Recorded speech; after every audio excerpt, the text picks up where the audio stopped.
नमस्कार मित्रों, मातृ स्टडी पॉइंट पर आपका हार्दिक स्वागत है। मित्रों, आज मैं आपके समक्ष सामान्य अध्ययन के एक टेस्ट पेपर को लेकर के उपस्थित हुआ हूँ। इसमें सामान्य अध्ययन के महत्वपूर्ण प्रश्नों का संग्रह है। इसे आप हल करिए।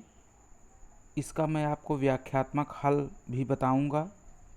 सबसे पहले मैं प्रश्नों को पढ़ूंगा, उसके बाद उसके ऑप्शन पढ़ूंगा और आप इसे अपने से भी सॉल्व करने का प्रयास करें।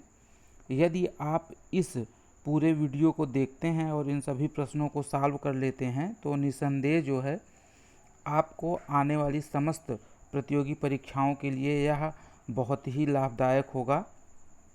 और साथ ही मित्रों, आपसे एक अनुरोध है कि यदि आप इस चैनल पर नए हैं तो इस चैनल को अवश्य सब्सक्राइब करें और साथ ही साथ इस वीडियो को देखने के बाद आप कमेंट बॉक्स में अपना फीडबैक अवश्य दें, ताकि मैं आगे और भी इस तरीके के महत्वपूर्ण प्रश्नों का संकलन टेस्ट के रूप में लेकर के आपके समक्ष उपस्थित हों।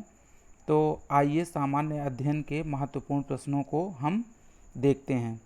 पहला प्रश्न है, भारतीय संविधान के किस अनुच्छेद ने सर्वोच्च न्यायालय के IR को एल्हो मामले के निर्णय से पूर्व न्यायिक समीक्षा से 9वीं अनुसूची में शामिल अधिनियमों और विनियमों को बचाया?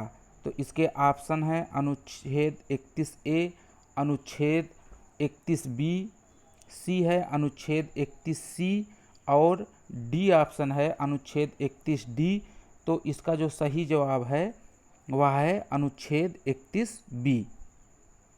दूसरा प्रश्न देखते हैं, भारतीय संविधान का कौन सा अनुच्छेद संसद को सशस्त्र बलों, अर्धसैनिक बलों, पुलिस बलों, खुफिया एजेंसियों और सदृश बलों के सदस्यों के मौलिक अधिकारों को निर्बंधित या निराकृत करने का अधिकार देता है?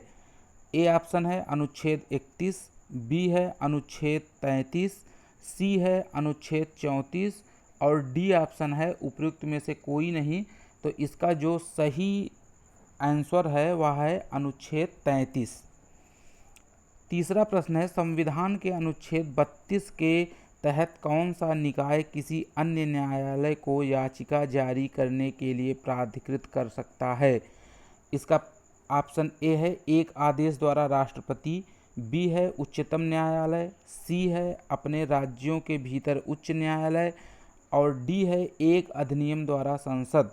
तो मित्रों, इसमें जो संसद है उसको ही यह शक्ति प्राप्त है कि वह एक अधिनियम जारी करके किसी न्यायालय को जो रिट जारी करने की शक्ति प्रदान कर सकती है। आप जानते हैं कि अनुच्छेद 32 के तहत सर्वोच्च न्यायालय और उच्च न्यायालयों को रिट जारी करने की शक्ति प्राप्त है। अगला प्रश्न है, किस अनुच्छेद को डॉक्टर BR अम्बेडकर ने संविधान की आत्मा और हृदय कहा था? ऑप्शन ए है अनुच्छेद 14, बी है अनुच्छेद 19, सी है अनुच्छेद 15 और डी है उपयुक्त में से कोई नहीं। तो यहाँ पर जो सही आंसर होगा वह होगा उपयुक्त में से कोई नहीं, क्योंकि BR अम्बेडकर ने अनुच्छेद 32 जो कि संवैधानिक उपचारों का अधिकार है उसे संविधान की हृदय और आत्मा कहा था। अनुच्छेद 14, 15 जो है यह समता के मौलिक अधिकार से संबंधित है, जबकि अनुच्छेद 19 जो है वह स्वतंत्रता के मौलिक अधिकार से संबंधित है। पांचवा प्रश्न देखते हैं, संविधान का कौन सा अनुच्छेद भारत में धर्म की सामूहिक स्वतंत्रता का संरक्षण करता है? तो इसके ऑप्शन हैं अनुच्छेद 25, अनुच्छेद 26, अनुच्छेद 27 और अनुच्छेद 28। तो इसका जो सही जवाब है वह है अनुच्छेद 26। अनुच्छेद 25 जो है वह किसी भी धर्म को अबाध रूप से मानने की स्वतंत्रता प्रदान करता है, तथा जबकि अनुच्छेद 26 जो है वह धार्मिक मामलों के प्रबंध की स्वतंत्रता प्रदान करता है। तो जो धर्म की सामूहिक स्वतंत्रता जो है वह अनुच्छेद 26 में ही समाहित है। अगला प्रश्न देखते हैं, सहकारी समितियों के संदर्भ में निम्नलिखित में कौन कथन असत्य है? तो ऑप्शन ए है सहकारी समितियों का निर्माण करना नागरिक का मूल अधिकार है, बी है सहकारी समितियों को बढ़ावा देना राज्य का संवैधानिक दायित्व है। सी है सहकारी समितियों के सदस्यों को सूचना का अधिकार प्रत्याभूत है। और डी है विस्तृत प्रावधान संविधान के भाग 9A में है। तो इसका जो इसमें पूछ रहा है कि कौन सा कथन असत्य है, तो इसमें डी ऑप्शन जो है वह असत्य है, क्योंकि सहकारी समितियों के से संबंधित जो प्राविधान है वह भारतीय संविधान के 9B में है, अर्थात 9 में है। और शेष तीनों जो कथन ABC हैं वह सहकारी समितियों के विषय में पूर्णतया सही हैं। अगला प्रश्न देखते हैं। भारत में सभी बच्चों के लिए 6 वर्ष की आयु पूरी करने तक प्रारंभिक बाल्यावस्था देखरेख और शिक्षा का प्रावधान ये कैसा अधिकार है, तो यह एक संवैधानिक अधिदेश है। इसके ऑप्शन मैं पढ़ देता हूँ। ए है एक मूल अधिकार है, बी एक संवैधानिक अधिकार है, सी एक संवैधानिक अधिदेश है, डी एक वैधानिक अधिकार है। तो इसका जो सही जवाब है वह है एक संवैधानिक अधिदेश है। अगला प्रश्न देखते हैं। प्रश्न नंबर 8, कौन सा नीति निर्देशक तत्व 42वें संविधान संशोधन अधिनियम 1976 से नहीं जोड़ा गया? तो इसके ऑप्शन हैं। ए बच्चों के स्वस्थ विकास के लिए अवसरों को सुरक्षित करना, बी है समान न्याय एवं गरीबों को निःशुल्क विधिक सहायता को प्रोत्साहन, सी है वनों और वन्य जीवों की रक्षा करना, डी है कृषि और पशुपालन को आधुनिक और वैज्ञानिक रूप से संगठित करना। तो इसका जो सही जवाब है वह है ऑप्शन डी, कृषि और पशुपालन को आधुनिक और वैज्ञानिक रूप से संगठित करना। अब इसके ऑप्शन को देखते हैं। ए बच्चों के स्वस्थ विकास के लिए अवसरों को सुरक्षित करना, यह 39 में इसका वर्णन किया गया है। समान न्याय एवं गरीबों को निःशुल्क विधिक सहायता को प्रोत्साहन, यह जो है वह 39A में 39A में इसका वर्णन है। वनों और वन्य जीवों की रक्षा जो है यह 48 का या 48A में इसका प्रावधान किया गया है। जबकि कृषि और पशुपालन को आधुनिक और वैज्ञानिक रूप से संगठित करना यह अनुच्छेद 48 में वर्णित है। तो जो A, B, C हैं यह बाद में जोड़े गए हैं, जबकि डी जो है वह मूल संविधान में उल्लिखित है। अगला प्रश्न है। निम्नलिखित में से कौन सा संविधान संशोधन अधिनियम संविधान के भाग 4 से संबंधित नहीं है? ऑप्शन है ए 42वां, बी 44वां, सी 86वां, डी उपयुक्त सभी भाग 4 से संबंधित हैं। तो इसका जो सही जवाब है वह है ऑप्शन डी कि 42वां, 44वां और 86वां ये तीनों जो संविधान संशोधन है यह भाग 4 से संबंधित है। भाग 4 में नीति निर्देशक तत्वों का उल्लेख किया गया है। अब देखते हैं अनुच्छेद 42 जो 42वां संविधान संशोधन किया गया उसके द्वारा अनुच्छेद 39A, 39D, 43A और 48A ये जो 4 प्रावधान हैं यह 42वें संविधान संशोधन द्वारा जोड़े गए हैं संविधान में। जो 44वां संविधान संशोधन हुआ था उसके द्वारा 6 से 14 वर्ष के बच्चों को मुफ्त, माफ़ कीजिएगा, जो 44वां संविधान संशोधन हुआ था उसमें 38(2) ये भाग जोड़ा गया था। 86वां जो संविधान संशोधन था उसके द्वारा 6 से 14 वर्ष के बच्चों को निःशुल्क जो है वो शिक्षा का अधिकार प्रदान किया गया है। तो इससे पहले यह जो था यह एक नीति निर्देशक तत्व था जो कि जिसका वर्णन अनुच्छेद 45 में किया गया था। तो उसे संविधान संशोधन 86 के द्वारा मूल अधिकार बना दिया गया है। अगला प्रश्न देखते हैं।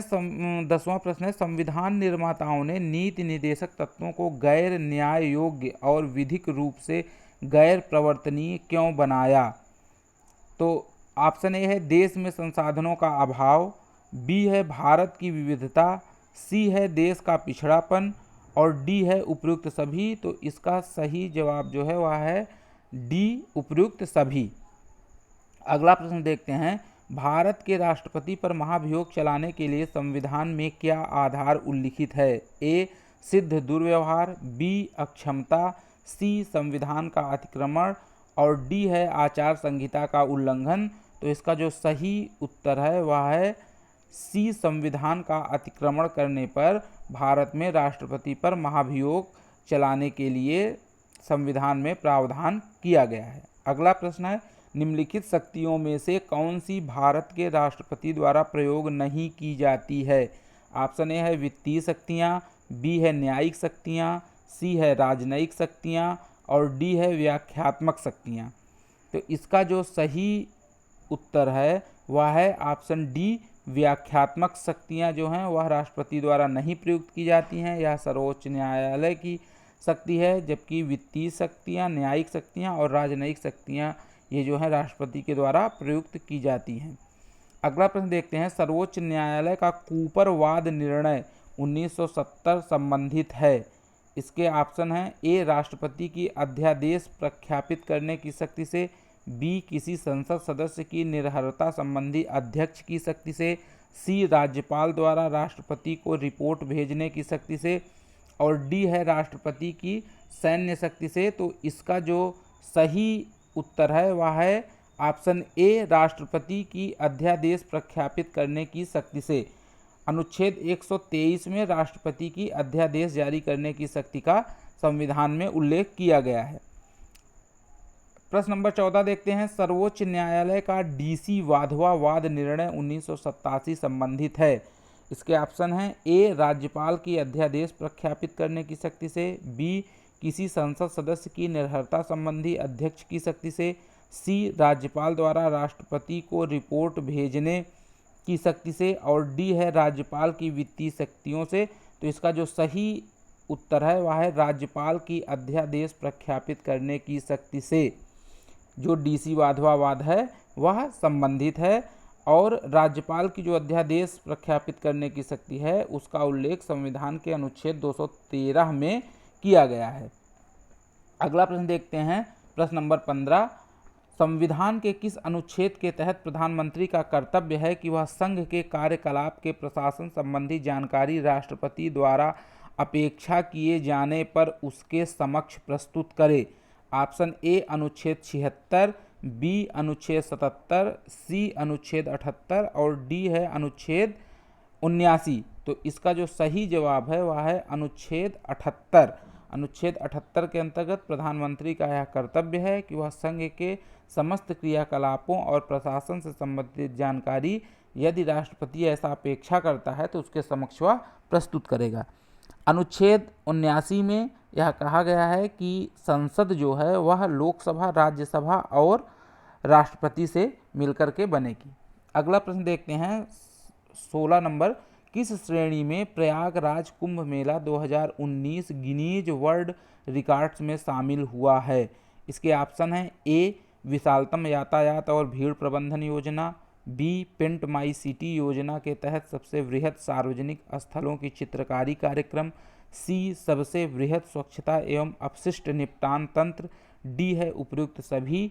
तो जो प्रयागराज में 2019 में कुंभ मेले का जो आयोजन किया गया था उसे इन तीनों श्रेणियों में गिनीज वर्ल्ड रिकॉर्ड्स में शामिल किया गया है। तो इस प्रश्न का जो सही उत्तर होगा वह होगा ऑप्शन डी, उपयुक्त सभी।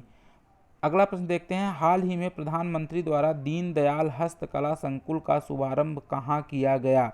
ए वाराणसी, बी प्रयागराज, सी कानपुर, डी चित्रकूट। तो इसका जो सही जवाब है वह है वाराणसी में। वाराणसी जो कि प्रधानमंत्री का संसदीय क्षेत्र है वहाँ पर उनके द्वारा दीनदयाल हस्तकला संकुल का शुभारंभ किया गया है। अगला प्रश्न देखते हैं, हाल ही में प्रधानमंत्री द्वारा प्रारंभ गंगा जल परियोजना का लक्ष्य है? ऑप्शन ए है गंगा की सफाई, बी है बेहतर तथा अधिक सुनिश्चित जलापूर्ति, सी है अपशिष्ट जल का पुनर्चक्रण, डी है आगरा में मल जल उपचार संयंत्र। तो इसका जो सही जवाब है वह है ऑप्शन बी, बेहतर तथा अधिक सुनिश्चित जलापूर्ति। यह प्रधानमंत्री द्वारा प्रारंभ गंगा जल परियोजना का लक्ष्य है। अगला प्रश्न देखते हैं, उत्तर प्रदेश के किस स्टार्टअप को संयुक्त राष्ट्र द्वारा फूलों के कचरे की भारी मात्रा के पुनर्चक्रण द्वारा गंगा नदी की सफाई के कार्य हेतु पुरस्कृत किया गया है? तो इसके जो ऑप्शन है वह है ए हेल्प अस ग्रीन, बी पुष्पांजलि, सी हेल्प गंगा और डी है सेव गंगा। तो इसका जो सही उत्तर है वह है help us green. Option A जो है वह सही है। हेल्प अस ग्रीन जो है यह वह संस्थान है जिसको कि संयुक्त राष्ट्र द्वारा फूलों के कचरे की भारी मात्रा के पुनर्चक्रण द्वारा गंगा नदी की सफाई के लिए पुरस्कृत किया गया है। अगला प्रश्न देखते हैं, सुपर कंप्यूटर परम शिवाय उत्तर प्रदेश में कहाँ अवस्थित किया गया है? ऑप्शन ए है MMMUT गोरखपुर, IIT कानपुर, सी है IIT प्रयागराज, डी है माफ़ कीजिएगा सी है IIT प्रयागराज, डी है IIT BHU। तो इसका जो सही उत्तर है वह है ऑप्शन डी, IIT BHU में सुपर कंप्यूटर परम शिवाय जो है वह स्थापित किया गया है।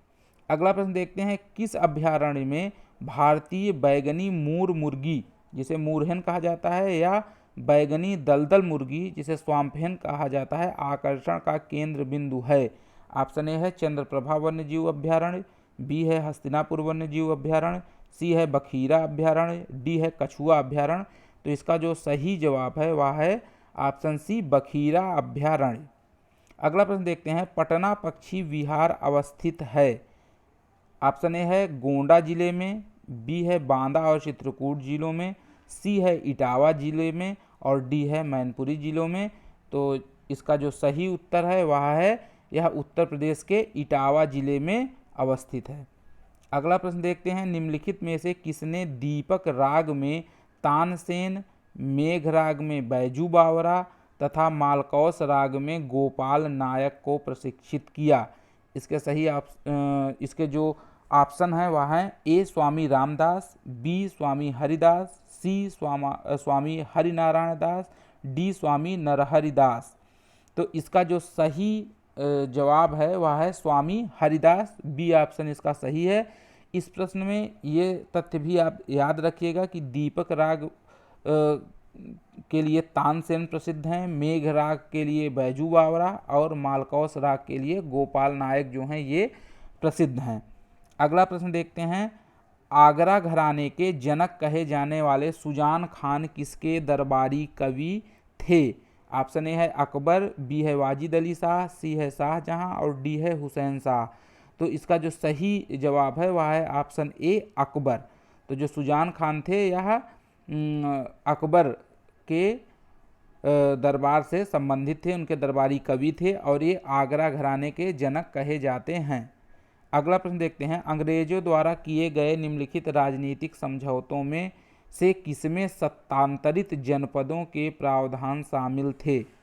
ऑप्शन ए है आंग्ल मैसूर संधि 1799-1800, बी आंग्ल फ्रांसीसी संधि 1760, सी है आंग्ल निजाम सहायक संधि, डी है आंग्ल अफगान संधि। तो इसका जो सही जवाब है वह है आंग्ल निजाम सहायक संधि, अर्थात अंग्रेजों और निजामों के मध्य हैदराबाद के जो निजाम थे उनके मध्य जो सहायक संधि हुई थी उसमें सत्तांतरित जनपदों के प्रावधान जो है वो शामिल किए गए थे। अगला प्रश्न देखते हैं, उसने ईस्ट इंडिया कंपनी को एक व्यापारिक कंपनी से एक साम्राज्यवादी शक्ति में तब्दील कर दिया।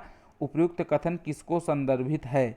ए lord Wellesley, B lord Clive, C lord Warren Hastings और डी है लॉर्ड डलहौजी। तो इसका जो सही उत्तर है वह है option A lord Wellesley. Lord Wellesley ही वह गवर्नर जनरल था जिसने सहायक संधि जो है भारतीय राजाओं के साथ या भारतीय राज्यों के साथ इसने शुरू किया था।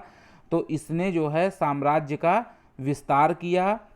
यही कारण है कि उसने ईस्ट इंडिया कंपनी को एक व्यापारिक कंपनी से एक साम्राज्यवादी शक्ति में तब्दील कर दिया था। अगला प्रश्न देखते हैं, भारत पर रूसी खतरे को भांपने वाला पहला गवर्नर जनरल किसे माना जाता है?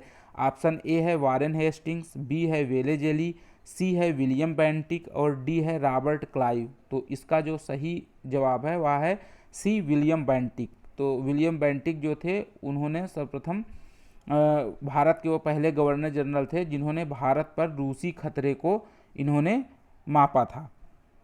अगला प्रश्न देखते हैं, भारत में 18वीं शताब्दी में फ्रांसीसी कंपनी की राजनीतिक वाणिज्यिक असफलताओं के क्या कारण थे? तो इसका जो ऑप्शन है ए है अंग्रेजों की वाणिज्यिक एवं नौसैनिक श्रेष्ठता, बी फ्रांसीसी सरकार द्वारा सहयोग का अभाव, सी है फ्रांसीसियों को केवल दक्कन में समर्थन प्राप्त था जबकि ब्रिटिश का बंगाल में एक मजबूत आधार था, डी है उपयुक्त सभी। तो 18वीं शताब्दी में फ्रांसीसी कंपनी की जो राजनीतिक और वाणिज्यिक असफलताएं थीं उनमें एक कारण अंग्रेजों की वाणिज्यिक एवं नौसैनिक श्रेष्ठता भी थी। दूसरा यह था कि फ्रांसीसी जो कंपनी थी उसको फ्रांसीसी सरकार द्वारा पर्याप्त सहयोग नहीं प्रदान किया गया, और साथ ही साथ ब्रिटिश जो अंग्रेज थे उनको जहां बंगाल में एक उनका मजबूत आधार था, वहीं फ्रांसीसी जो थे उनको केवल दक्षिण में दक्कन में ही समर्थन प्राप्त था। तो ये तीनों कारण थे उनकी असफलताओं के। तो इसका सही जवाब है उपयुक्त सभी, अर्थात डी इसका सही ऑप्शन है। अगला प्रश्न देखते हैं, संगम काल के दौरान पारी, कारी, ओरी, नल्लय, पेगन, अयई, अदईमन नाम थे, ये किसके नाम थे? तो ये नाम थे छोटे सरदारों के। तो इसके ऑप्शन देख लेते हैं, ए है छोटे सरदारों के, बी है तांबे के सिक्कों के, सी है अनाज फसलों के, डी है गुलाम समुदायों के। तो इसका जो सही आंसर है वह क्या है? छोटे सरदारों के।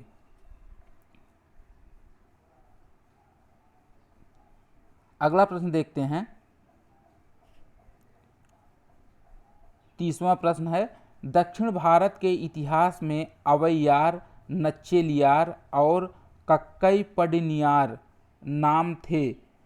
तो ऑप्शन देखते हैं, ए है संगम काल की कवयित्रियों के, बी है विजयनगर युग के दरबारी कवियों के, सी है कृष्णदेव राय के उच्चाधिकारियों के, और डी है चेर वंश के राजाओं के। तो इसका जो सही जवाब है वह है ऑप्शन ए संगम काल की कवयित्रियों के। ये अवैयार, नच्चेलियार और कक्कई पडिनियार जो हैं ये तीनों संगम काल की कवित्रियाँ थी। अगला प्रश्न देखते हैं, पंच सिद्धांतिका का लेखक कौन था? ऑप्शन ए है ब्रह्मगुप्त, बी है वराह मिहिर, सी है आर्यभट्ट और डी है उपयुक्त में से कोई नहीं।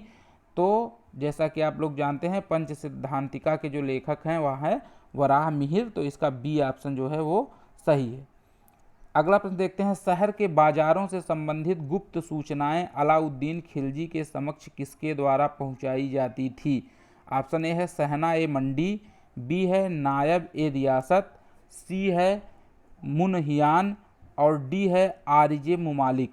तो इसका जो सही जवाब है वह है मुनहियान, क्योंकि मुनहियान जो है वह एक गुप्तचर होता था और यह अलाउद्दीन खिलजी के समक्ष बाजार से संबंधित समस्त सूचनाएं जो है वह गोपनीय तरीके से पहुंचाता था। अगला प्रश्न देखते हैं, दक्कन और सुदूर दक्षिण के किन राज्यों को मलिक काफूर, जिसे इस कार्य के लिए अलाउद्दीन खिलजी द्वारा भेजा गया था, द्वारा पराजित किया गया था? इसका देखते हैं, नंबर 1 है देवगिरी के यादव, 2 है वारंगल के काकतीय, 3 है द्वार समुद्र के होयसल और चौथा है मदुरै के पांड्य। तो इसमें मतलब मलिक काफूर के द्वारा किसे पराजित किया गया था? तो देवगिरी के यादवों को, वारंगल के काकतीय साम्राज्य को, द्वार समुद्र के होयसल और मदुरै के पांड्य, इन चारों को मलिक काफूर ने पराजित किया था। अगला प्रश्न देखते हैं। तो इस तरीके से इस प्रश्न का जो उत्तर हुआ वह हुआ सी, 1, 2, 3 और 4। अगला प्रश्न देखते हैं, निम्नलिखित में से किसने अथवा किन्होंने असहयोग आंदोलन के दौरान अपनी वकालत छोड़ दी? तो इसका ऑप्शन है A T Prakasam, B Jawaharlal Nehru, C Saifuddin Kitchlew और डी है उपयुक्त सभी।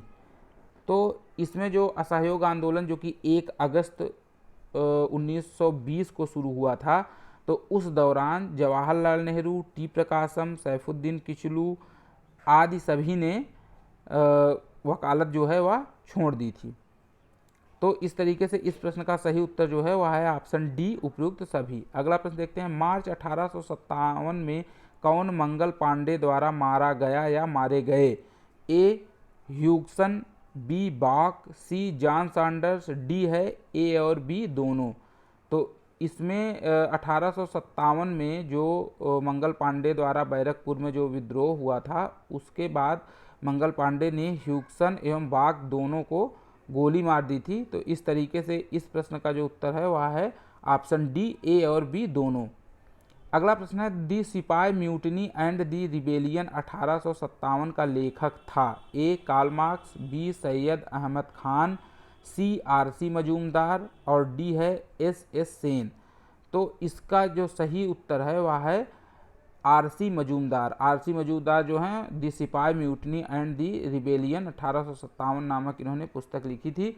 सबसे पहले इन्हें सरकारी इतिहासकार स्वतंत्रता आंदोलन का सरकार द्वारा बनाया जा रहा था, लेकिन इनके मना करने पर फिर एस सेन जो है वह सरकारी इतिहासकार बने स्वतंत्रता संग्राम के, और एस सेन जो हैं उनकी पुस्तक जो है वह है 1857 अर्थात 1857 नामक पुस्तक जो है एस सेन द्वारा लिखी गई है। तो यह भी प्रश्न पूछा जाता है कि भारतीय स्वतंत्रता संग्राम का सरकारी इतिहासकार कौन है, तो वह उत्तर जो होगा वह होगा एस सेन।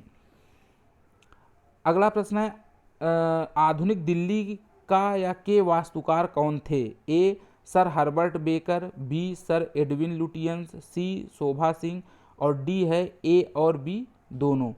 तो इसका जो सही जवाब है वह है सर हर्बर्ट बेकर और सर एडविन लुटियंस, ये दोनों जो हैं वो आधुनिक दिल्ली के वास्तुकार थे। तो डी ऑप्शन सही होगा, ए और बी दोनों। अगला प्रश्न देखते हैं भारत के आधुनिक इतिहास में किस अवधि को दिल्ली पुनर्जागरण काल माना जाता है? ए 1800 से 1830 ईस्वी, बी 1830 से 1857 ईस्वी, सी 1857 से 1880 ईस्वी और डी है 1880 से 1900 ईस्वी। तो इसका जो सही जवाब है वह है 1830 से 1857। तो ये बी ऑप्शन जो है वो सही है। अगला प्रश्न देखते हैं दिल्ली शहर के स्थापत्य के संदर्भ में लाहौर द्वार पुनर्सुधार योजना किसके मस्तिष्क की उपज थी? तो इसके जो ऑप्शन है A lord Hardinge, B lord Irwin, C Herbert Baker और डी जो है वो रॉबर्ट क्लार्क। तो इसका जो सही उत्तर है वह है ऑप्शन डी रॉबर्ट क्लार्क। अगला प्रश्न देखते हैं उत्तर वैदिक काल के ग्रंथों में भारत के 3 भौगोलिक भागों का उल्लेख मिलता है, निम्न में से कौन उनमें शामिल नहीं है? ए आर्यावर्त, बी मध्य देश, सी दक्षिणापथ, डी पूर्व पथ। तो आर्यावर्त, मध्य देश और दक्षिणापथ इन तीनों का उत्तर वैदिक काल के ग्रंथों में उल्लेख है, किंतु पूर्व पथ का उल्लेख नहीं है। तो इसका जो सही उत्तर होगा वह होगा ऑप्शन डी पूर्व पथ। अगला प्रश्न है भारत ने हाल ही में AH-64E हेलीकॉप्टर किस देश से प्राप्त किए हैं? ए रूस, B America, C Germany, D France. तो इसका जो सही उत्तर है वह है अमेरिका। तो बी ऑप्शन सही है। अगला प्रश्न है लार का बनना, उल्टी तथा रक्तचाप जैसी अनैच्छिक क्रियाओं को किसके द्वारा नियंत्रित किया जाता है? ए मेरुदंड, बी हाइपोथैलेमस, सी मेड्यूला, डी पॉन्स। तो इसका जो सही जवाब है वह है मेड्यूला। मेड्यूला द्वारा ही लार का बनना, उल्टी तथा रक्तचाप अर्थात ब्लड प्रेशर जैसी अनैच्छिक क्रियाओं को नियंत्रित किया जाता है। अगला प्रश्न है निम्नलिखित में से कौन सी प्रजनन विधि या विधियां संबंधित जीव से सही सुमेलित हैं? तो ए है विखंडन। तो विखंडन जो है वो इसको फिशन भी कहते हैं। ये अमीबा, तो ये बिल्कुल सही सुमेलित है क्योंकि अमीबा जो है वह विखंडन द्वारा ही प्रजनन करता है। बी है खंडन, जिसे फ्रैगमेंटेशन कहते हैं। तो फ्रैगमेंटेशन जो है प्लेनेरिया से दिया गया है, लेकिन प्लेनेरिया जो है यह खंडन द्वारा प्रजनन नहीं करता है, जबकि खंडन द्वारा प्रजनन कौन करता है? स्पाइरोगायरा करता है। तो ये सुमेलित नहीं है। सी है पुनरुद्भवन, रीजनरेशन। तो रीजनरेशन द्वारा स्पाइरोगायरा दिया गया है, तो ये गलत है क्योंकि पुनरुद्भवन या रीजनरेशन द्वारा प्लेनेरिया जो है वह प्रजनन करता है।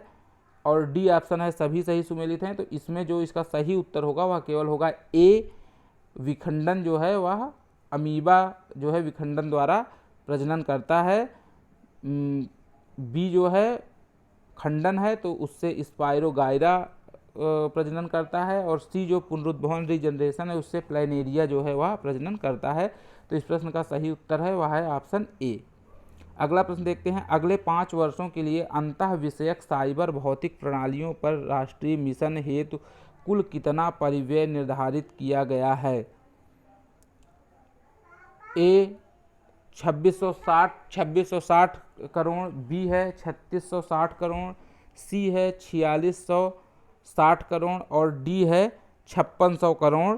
तो इसका जो सही उत्तर है वह है ऑप्शन बी 3660 करोड़ रुपए जो है वह अगले 5 वर्षों के लिए साइबर भौतिक प्रणालियों पर जो राष्ट्रीय मिशन है उसके लिए परिव्यय निर्धारित किया गया है। अगला प्रश्न देखते हैं, नवंबर 2019 की स्थिति के अनुसार भारत में राज्यों और केंद्र शासित प्रदेशों की संख्या क्या है? तो इसमें नवंबर का पूछ रहा है, तो नवंबर में ऑप्शन देखते हैं 29 राज्य और 9 केंद्र शासित प्रदेश, बी है 29 राज्य और 8 केंद्र शासित प्रदेश, सी है 27 राज्य और 9 केंद्र शासित प्रदेश, डी है 28 राज्य और 9 केंद्र शासित प्रदेश। तो जो नवंबर 2019 की स्थिति थी उसमें तो 28 राज्य और 9 केंद्र शासित प्रदेश थे, परंतु वर्तमान स्थिति जो है उसमें भारत में 28 राज्य और 8 केंद्र शासित प्रदेश हैं, क्योंकि जो दादर नगर हवेली और दमन दीव जो केंद्र शासित प्रदेश 2 अलग अलग थे उन्हें मिला करके एक कर दिया गया है। अगला प्रश्न देखते हैं, निम्नलिखित में से कौन सा तथ्य मेकांग नदी के संदर्भ में असत्य है? ऑप्शन ए है एशिया की तीसरी सबसे लंबी नदी, बी है उद्गम तिब्बत पठार से होता है, सी इसे लैकांग नदी के नाम से भी जाना जाता है, डी यह लाओस और थाईलैंड से भी बहती है। तो इसका जो सही उत्तर होगा वह ए होगा, क्योंकि एशिया की तीसरी सबसे लंबी नदी यह नहीं है मेकांग, जबकि यह एशिया की 7वीं सबसे लंबी नदी है। शेष जो तीनों कथन दिए गए हैं बी सी डी में वह मेकांग नदी के संबंध में सही है, तो इसका उत्तर जो होगा वह होगा ए। अगला प्रश्न देखते हैं, गोट्टीप्रोलु पुरातात्विक स्थल किस राज्य में अवस्थित है? तो इसके ऑप्शन हैं ए कर्नाटक, बी ओडिशा, सी तेलंगाना और डी आंध्र प्रदेश। तो यह जो इसका जो सही उत्तर है वह है डी आंध्र प्रदेश। अगला प्रश्न है, चवांग कुट फसल कटाई के पश्चात किसका प्रमुख त्यौहार है? ए कुकी जनजाति, बी चिन जनजाति, सी मिजो जनजाति और डी है उपयुक्त सभी। तो जो चवांग कुट फसल कटाई के पश्चात जो त्यौहार मनाया जाता है वह कुकी, चिन और मिजो तीनों जनजातियों द्वारा मनाया जाता है। तो इसका सही उत्तर जो है वह है डी।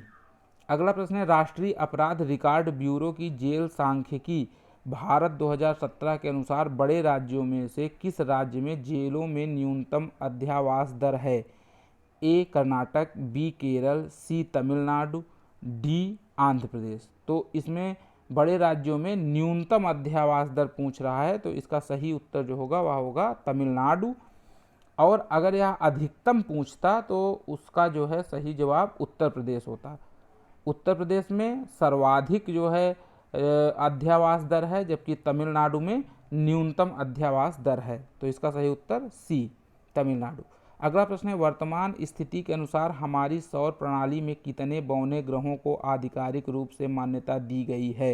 ए 3, बी 4, सी 5 और डी 7। तो इसका जो सही उत्तर है 5 जो हैं बौने ग्रहों को आधिकारिक रूप से मान्यता दी गई है, जिनके नाम हैं सेरस, प्लूटो, इरिस, मेकमेक और ह्यूमिया। ये 5 जो हैं बौने ग्रह आधिकारिक रूप से मान्यता प्राप्त हैं। अगला प्रश्न देखते हैं, अंतरिक्ष अनुसंधान और पर्यवेक्षणों के संदर्भ में हाइजिया क्या है? ए एक क्षुद्र ग्रह, बी एक चंद्रमा, सी एक बौने ग्रह का दावेदार, डी एक ग्रह। तो इसका जो सही जवाब है वह है कि हाइजिया जो है वह अभी एक क्षुद्र ग्रह है, किंतु यह बौने ग्रह का दावेदार है। तो इस तरीके से इसके 2 ऑप्शन ए और सी दोनों सही होंगे। अगला प्रश्न देखते हैं, हाल ही में समाचारों में रहा एक जुड़वा द्वीप देश सेंट किट्स और नेविस अवस्थित हैं। कहाँ अवस्थित हैं?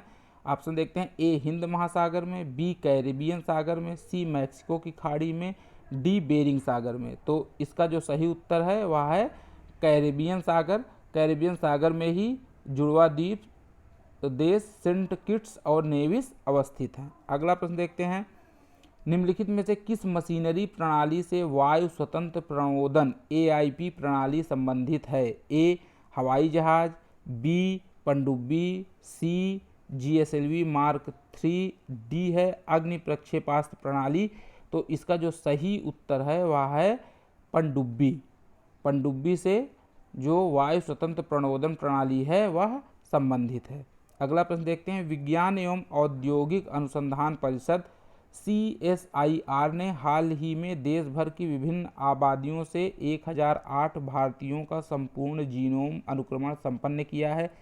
इस परियोजना का नाम था, इसके ऑप्शन है ए इंडिजेन जीनोम परियोजना, बी आर्य जीनोम परियोजना, सी भारत जीनोम परियोजना और डी है उपयुक्त में से कोई नहीं। तो इसका जो सही उत्तर है वह है ए इंडिजेन जीनोम परियोजना।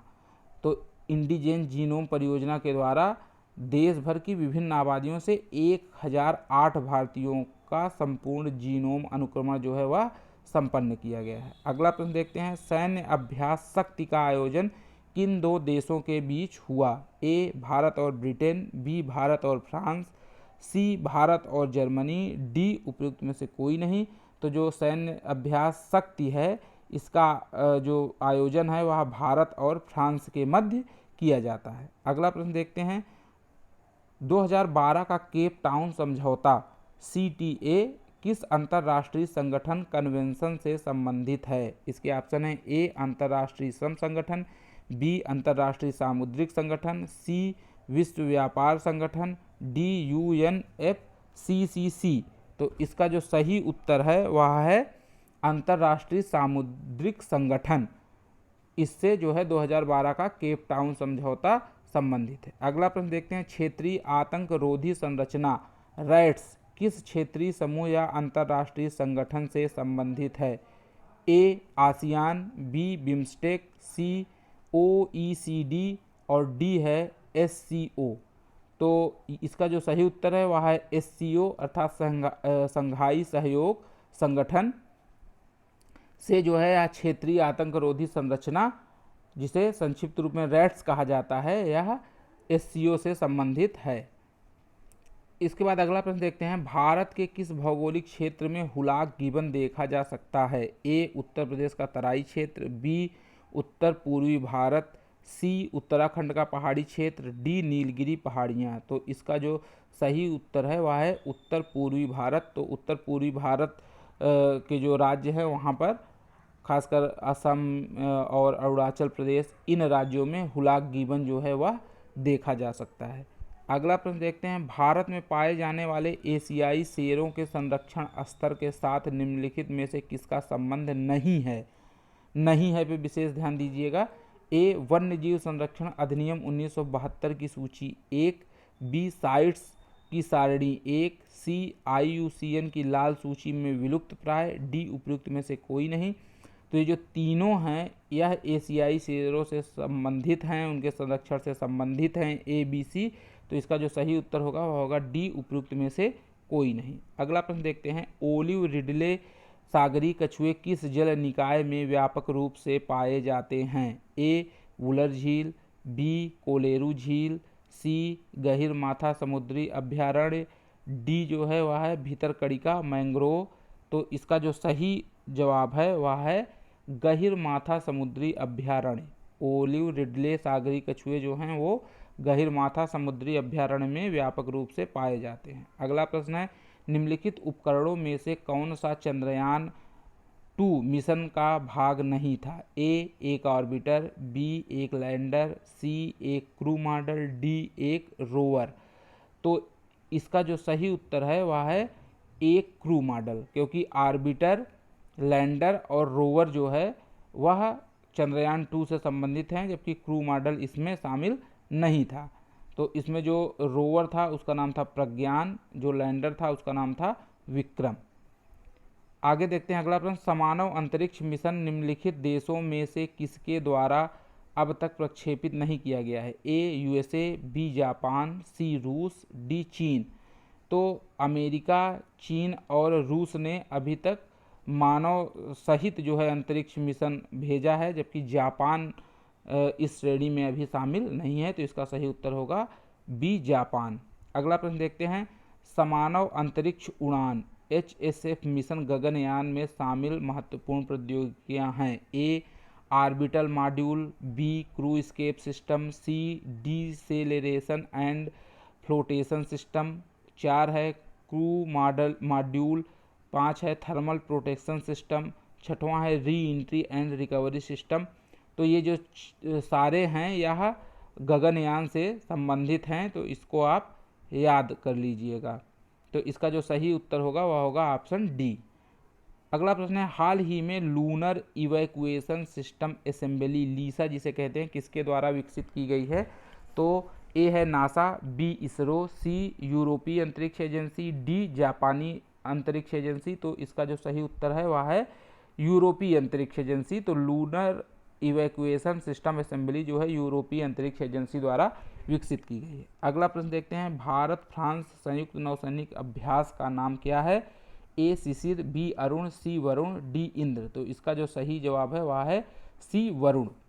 अगला प्रश्न देखते हैं, CRISPR clustered regularly interspaced short palindromic repeats जीवाणुओं के एक विशिष्ट प्रकार की किस क्रियात्मक प्रणाली का भाग है?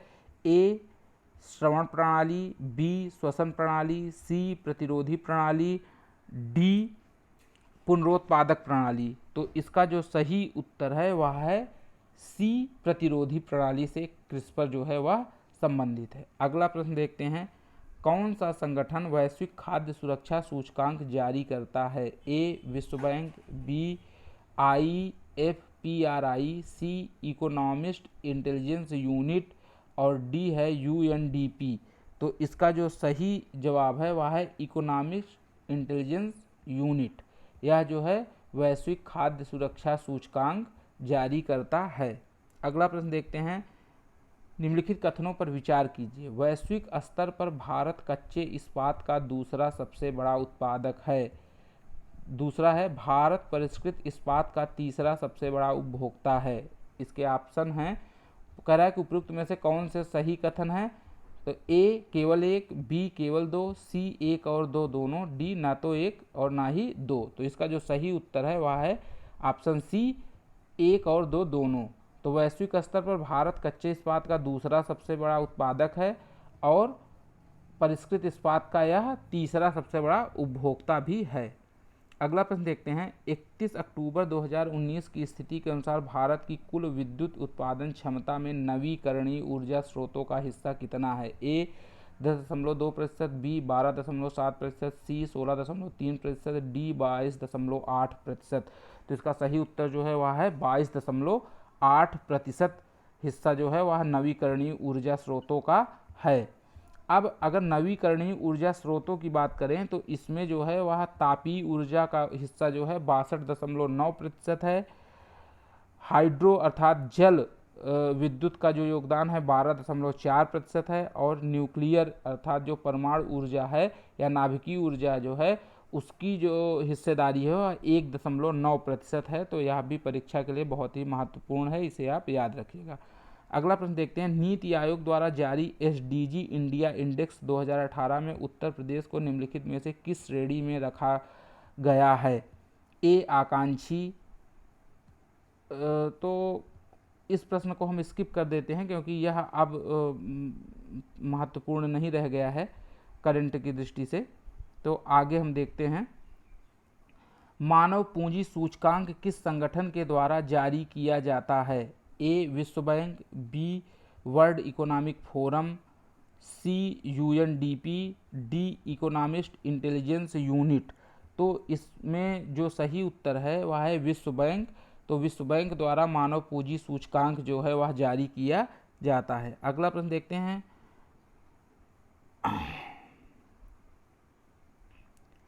निम्नलिखित में से कौन सी पहल भारत की नीली अर्थव्यवस्था को आगे बढ़ाने में सहायक होगी? ए सागर, जिसका पूरा नाम है security and growth for all in the region. दूसरा है सागर माला परियोजना। तो कह रहा है सही विकल्पों का चयन करें।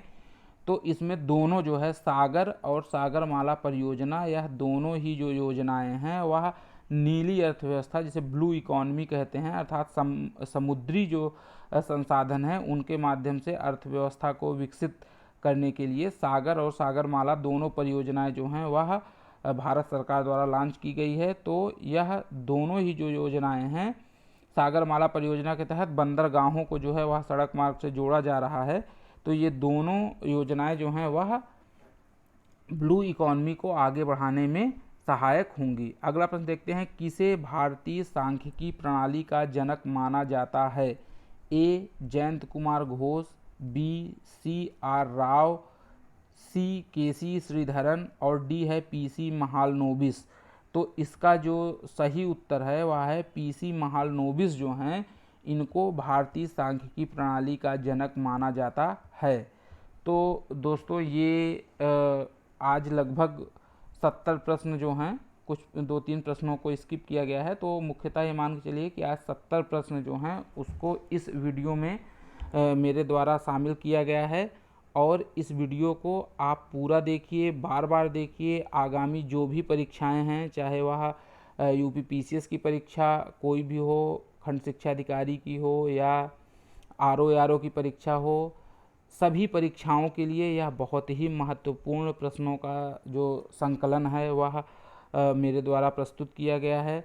इसे अगर आप पसंद करते हैं तो लाइक कीजिए, वीडियो को अधिक से अधिक शेयर कीजिए और कमेंट बॉक्स में मुझे बताइए ताकि मैं आगे इस तरीके के और प्रश्नों का संकलन आपके समक्ष लेकर उपस्थित हूँ। तो इसके और भी पार्ट आने हैं, लेकिन वह मैं तभी लेकर के आऊँगा जब आप इसके लिए मुझे प्रोत्साहित करेंगे, लाइक करेंगे वीडियो को। तो निसंदेह शीघ्र ही मैं इसका अगला अंक लेकर के आऊँगा। तो वीडियो को देखिए और इसे लाइक कीजिए, शेयर कीजिए। आज के लिए इतना ही। बहुत बहुत धन्यवाद।